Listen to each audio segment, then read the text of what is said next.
Alright, YouTube, I'm giving you guys my thoughts on my experience with the beta. First off, connections. Yeah, so I was just playing a couple of games and 2 DCs in a row. I'm hardwired with 4 up and 10 down. That's plenty. You guys don't have to go out and get 300 down and 400 up. That's basically useless. You don't need that much for a game. It doesn't affect it at that point. There's not really too much of a difference. The big thing is going to be, I can't remember, whatever it is called. It's like 1 millisecond. It's a very small amount of time. That's going to be the big thing that affects the game. Anyways, enough about connection. We know that's been an issue for Madden 20, especially in year. The thing that I'm indifferent about is film study. I've got a list right here. It's a pretty long list. Film study. There's certain people that it hurts, and there's certain people that it doesn't affect. And when we talk about people that hurts, the first person that comes to mind, and Zan's talked about that, is Zan. If formerly known as Zano or Ozano or For Progress. I'm sure one of you guys, I'm sure you recognize one of those names. It hurts him a lot because he likes to run single back wing tight U, at least for Madden 20 now. 21 it's probably going to change, but he runs single back wing tight U because he can audible, I guess he can audible out of it into different plays, but he only uses quote unquote one passing play. Now you have to be careful about this. He does not use the same play again and again. In fact, the play I believe he runs is pretty bad. For the most part, there are a couple things good about it. But he makes so many different hot routes out of it that essentially it makes it pointless. Like to have film study and say, hey, you come on this one play again and again, even though you may have 50 plus, hundreds maybe of different route combos that you set up for different coverages, for things that you're seeing your opponents adjust to, whatever the case may be, it's not good in that situation. If you have a formation that's limited on plays, and there's only a couple plays as far as passing goes that you can use, well, it really does hurt you more than it does good for the offensive side. Now, defense, it should make it easier, but again, if your user sucks, and that's really not going to help you out in the long run whatsoever. I'm going to make sure my mic's actually still going. Yep, perfect. Next, I want to hop into the good. We're going to save the bad because the bad's a longer list, but it's small stuff. It's not a lot of big stuff.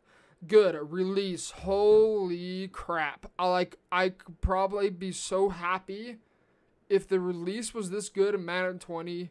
Madden 20 would be fine. I'd be able to do it. I'd be able to handle it more. Release.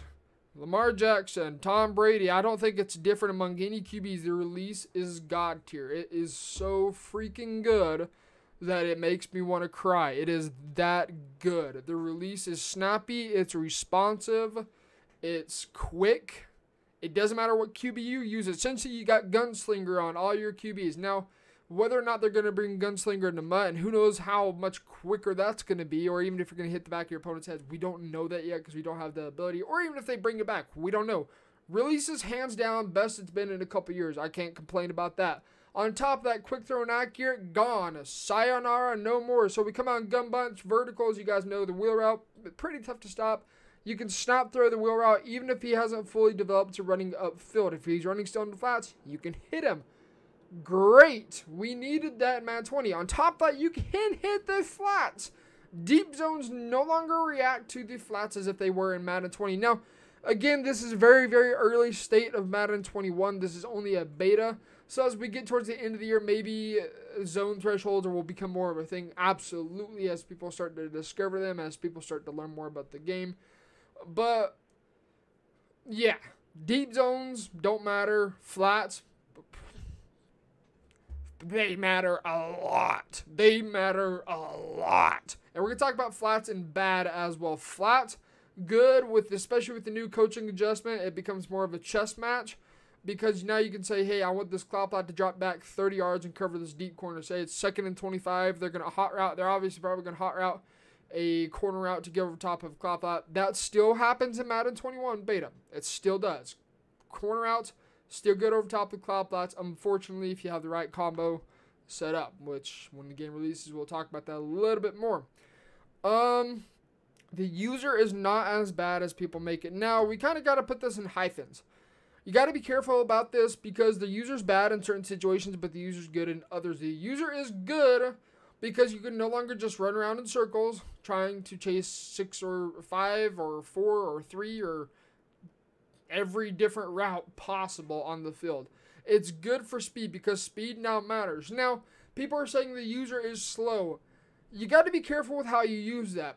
The user speed is not that it's slow, it's that the input is reduced. It's slow. The input itself is slow, not that the player is slow. So for example, if I am pushing Y, there's a little bit of a delay. If I'm trying to cut, there's a little bit of delay. That's a little bit of, might be agility, but there is a workaround with that, which it's more about turbo. Holding down, I think I can talk about this. It's about turbo and letting go at the right time so you can make the cuts. In Madden 20 in previous years, we're able to hold down the turbo button with the user, run around freely, no punishment, right? We're able to run around completely free. It's not the case in Madden 21. You got to be careful with how you use, or you got to be careful with how you use turbo, where you're at in the middle of the field, where you're at, what you're following, what you know, what zones you have, what adjustments you have. You got to be all aware of that, especially this year. Again, that goes back to flats. Flats matter a lot. So it's not that the user's speed is slow, it's that his reaction time, I think, is a little slow and can be tuned up. The speed, leave it be.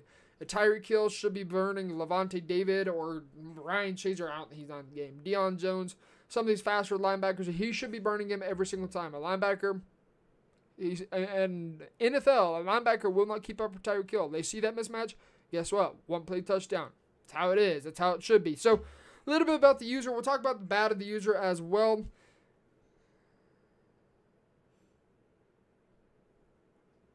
I don't know what just happened. No big deal. So, drop depth. Holy crap. It's great. The drop depth makes me so happy. That new coaching adjustment, Clint, thumbs up. 2 thumbs up. 5 fingers up. It's that good. It brings a chess match to Madden. Now, this is referring back to flat zones such as cloud flats, hard flats, curl flats. I don't know about quarter flats. I really haven't tried this all too much. Quarters and seam flats, I don't think, well, it should in turn affect them. Again, I haven't really tried it. But you have to understand when you are using that, it overrides match principles. It overrides the basic zone itself. So be careful of that. That's kind of a bad thing as well. But drop zones, so no longer can they all of a sudden hot route a corner, say it's 2nd and 20, hot route a corner route to get over a stock cloud flat. You can go ahead and adjust that to where it's quote-unquote playing the sticks a lot better. Now, I haven't tried playing the sticks. There's a lot of stuff I haven't tried with this limited time, which we'll be trying all that stuff in Madden 21 when it actually releases. But these drop assignments are great because it brings a chess match to the field. Now, let's talk about the bad stuff. Everybody likes to hear bad. I don't know why. Defense, and this is something we talked about all around, feels slow. The user feels slow. The adjustments feel slow. The audibles feel slow. Everything feels slow on defense. And I don't know what may cause it. It's not the games I have played that the connection was good. It's not input lag. It's just the adjustments themselves. They're not snappy. They're not responsive. They're not quick enough to be able to get your adjustments in fast enough. And if you were to add input lag to that, it's basically going to be impossible to do any sort of quick adjustment. So all around defense, as far as adjustments and audibles go and moving personnel around and just clicking onto different defenders, that feels slow. That needs to be tuned up hands down. It's not that the user speed's slow. It's that just the response time, and this is the best way to say it, is slow. Now, deep zones, and this is yellows as well. So yellows, when we talk about 3-arc hook, mid-read, hook curl, vertical hook. I think that's all. Deep zones, we've got quarters, thirds, and halves. Sometimes those are nowhere to be found. And it's tricky. And again, I really haven't had too much time to mess around with this. But deep zones, yeah, they're sometimes nowhere to be found. And I wish I could talk a little bit more about this. But in game, a certain zone got beat by a certain player, and he was basically nowhere to be found. It's like he was just left in the dust and not reacting. Essentially, kind of an issue with running Madden 20 where they're just flat-footed. Essentially, they're just like, they're standing. Let me see. I'll get the cover. They're just like standing there, and the receiver goes by them, but they don't react accordingly to it.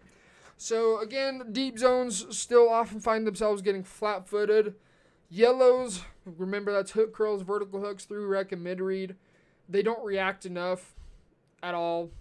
They basically don't react whatsoever. So that might be zone thresholds because it's mostly linebackers playing it. Again, I haven't tried to cover 3 buzz where you can get a safety into a hook curl. So that might just be zones. It may be a little bit better in MUT. It may be worse in regs. I don't know. We only got 4 teams to play from: the Falcons, the Chiefs, the Ravens, and the Buccaneers.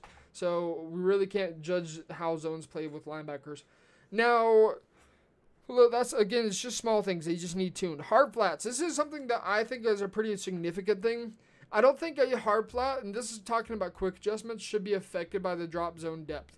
A hard flat should play a hard flat. If you want a quick adjust and also you want to put a cloud flat out there with a hard flat, you should be able to do so. So double flats, they're probably going to be more of a thing this year. Again, we don't really know. It's only a beta. The meta isn't going to be set at all. Everybody's just trying stuff out at this point, just seeing how we can break the game, honestly. That's the point of the beta. Break it. So hard flats shouldn't be affected at all. Now, this has been an issue. This next thing we're going to talk about has been a problem for a few years. Madden 19, they patched it. Kind of, not really. Madden 20, it was a big time issue. Is bouncing off, if you're running, like if you're running inside zone, you're running dive, bouncing off your O-lineman still messes up the gaps. Not as badly as Madden 20. I will say they have improved the gap assignments, and again, people are still trying to figure out the game. It has improved it, but it still causes issues. Now, jukes, spins, essentially all moves, they don't screw up too badly the pursuit angles of other defenders that aren't engaged with the ball carrier. So, again, this is with beta time. It may change. We don't know. But as far as I've been seen, it really hasn't changed or made it really bad if they do a ball carrier move like a juke or a spin or a hurdle. You won't notice the defender that's a couple yards behind the defender currently engaged just all of a sudden just get dumbed out as well. I don't really see that all too often. Run commit still doesn't work. A run commit straight down if they run dive doesn't work. And we're going to be talking about some run defense I have found in Madden 21 when it releases. Stay tuned for that. It still doesn't work. Run commit doesn't work. Again, that's been a problem for as long as I can remember. I don't know last time run commit worked. Clicking on is still random. There were certain situations in the game where a defender was really close to a receiver and it clicked me on to a guy that was 6 yards behind instead of the defender that was a yard behind. I could have made a diving tackle to keep him out of the end zone. So click-ons, they work for the most part, but occasionally you will get a click-on that doesn't make any sense whatsoever. So those are still some issues, but overall, I think Madden 21, there are some rough edges to it, 100% some rough edges, but I think overall it's definitely an improvement, again, beta-wise, from Madden NFL 20. The game is balanced. I feel like the game is balanced. I was able to run, stretch, and dive, but I was also able to pass the ball a little easy. I think significantly easier than Madden 20 on with releases, with zones being, kind of sketchy. We don't really understand how these drop depths work, how to set it all up and all that stuff. So the biggest thing is film study. I'm indifferent about it. I don't really have yes or no for it. It's good for others. It's bad for others. Haters going to hate. People are going to complain. There's always going to be issues with it. The biggest things are zones, deeps, and yellows. They need to be tuned. Flats, leave them alone. Cloud flats, they could be tuned. I did run into a situation where I think it was like a bench, and the cloud flats still would react to the out route and not play over top as a corner as he should. So, I don't know. Maybe I might have just got a little unlucky. That might have been just 1 out of a million chances. So, I don't know. I think overall, Madden 21 seems promising. I don't really have my hopes set super, super high. But if you guys have anything that you'd like to add, please feel free to do so. This is a Madden 21 beta, guys. Do not quit the games. Try stuff out. Please break the game. That's literally what they want us to do. They want us to break the game and find stupid stuff that shouldn't happen to be able to report it back. So if you guys have access to the beta, be sure you're giving good feedback, not just some BS feedback like this guy only ran one play all game long. Don't do that. If you're going to say that, just shut up. Honestly, don't say anything on the feedback form if you're going to be that guy. Be honest with your feedback. Give them good feedback. Be critical also of some serious issues with this game. So that's going to go ahead and take care of the video. I believe that is all I have. Yep. That's it. The biggest thing is hard flats shouldn't be affected by drop. Zones need tuned. Defense definitely needs boosted. The speed needs upped big time. I need to be able to quick adjust in a millisecond and get all my defense set up how I want it, not just like have for some reason what I believe is game input lag. So that's gonna take care of this video. Enough blabbing. Let me know in the comment section what you guys think about the Madden 21 beta, what your experience has been thus far, and get ready for Madden 21 season to kick off here late August. So this has been Team Meister. Until next time, guys, get in the lab. We will continue with money plays. There's just a lot of beta news going on I want to get out for you guys. So we will continue with money plays. Don't worry. Those aren't going anywhere until Madden 21 releases, and we're uninstalling Madden 20. Moving on. So until next time, guys, get in the lab. This has been Team Meister. See ya.